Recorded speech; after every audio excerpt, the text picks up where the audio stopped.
mesdames et messieurs, nous voici en face d'un stylo de la marque Noodlers, le Conrad.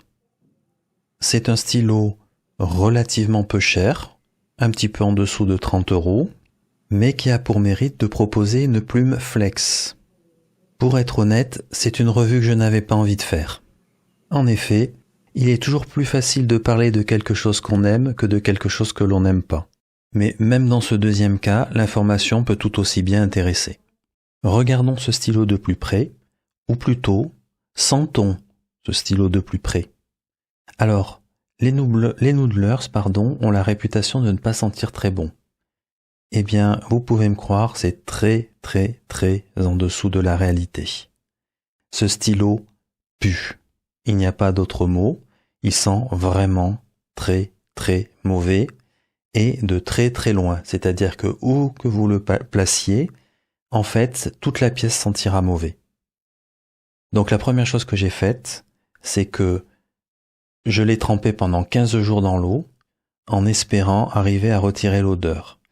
Alors cela a retiré l'odeur, on va dire à 90%, mais dès qu'on rapproche tout de même le stylo, on ressent de nouveau cette odeur. Et ça, je peux vous dire que c'est très dérangeant. Mais au moins, il n'embaume plus toute la pièce et ne fera pas fuir absolument tout le monde de la pièce. C'est déjà une chose. Ce stylo est un stylo à remplissage par piston. On peut retirer ici le capuchon et activer ici le piston. Alors déjà, vous pouvez le voir. Voilà. Ça a tendance à coller énormément. Après, l'activation se passe très bien. C'est relativement tranquille. Mais il a tendance toujours à se coller et on a du mal à le décoller.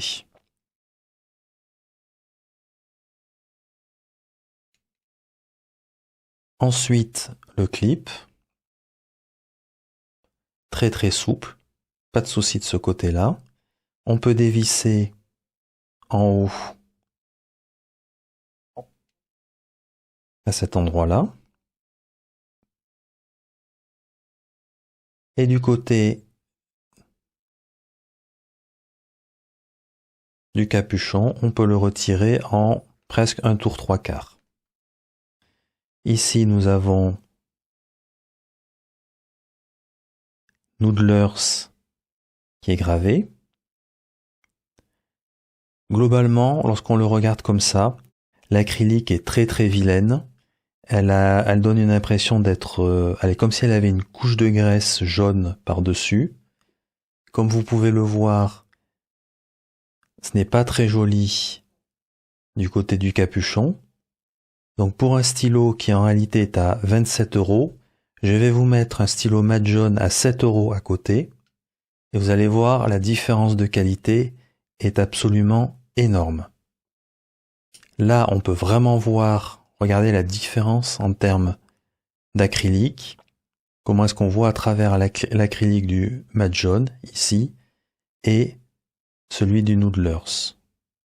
Il n'y a pas photo, et même au toucher, j'ai bien plus envie de toucher et d'utiliser le mat jaune que le Noodlers.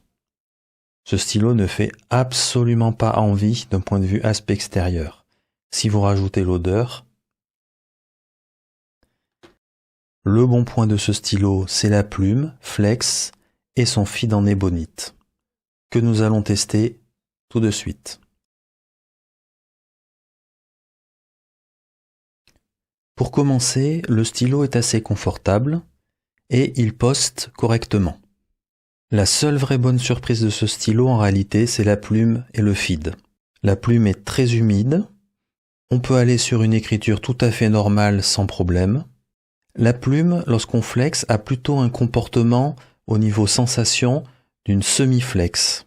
Mais la variation du trait est assez importante, on peut vraiment avoir des traits très fins et des traits très épais. Il faut par contre mettre une bonne pression. Écrire avec ce plume est donc globalement très agréable, même si on n'a pas la sensation d'une plume ultra flex. Globalement, je n'aime pas du tout ce stylo. Il sent vraiment extrêmement mauvais. Son acrylique fait jauni et vieilli, vraiment pas beau. Son manufacturing est plutôt médiocre, mais sa plume et son feed sont bien pour le prix. Il y a cependant des alternatives. Le Can-Write que vous pouvez voir tout en haut et dont j'ai déjà fait la revue, le Can-Write Desire, et certains stylos Fountain Pen Revolution que vous pouvez aller voir dans la vidéo Stylo Plume Ultraflex Feeds. Certains des stylos FPR ne sont vraiment pas très chers. Je vous remercie pour votre attention.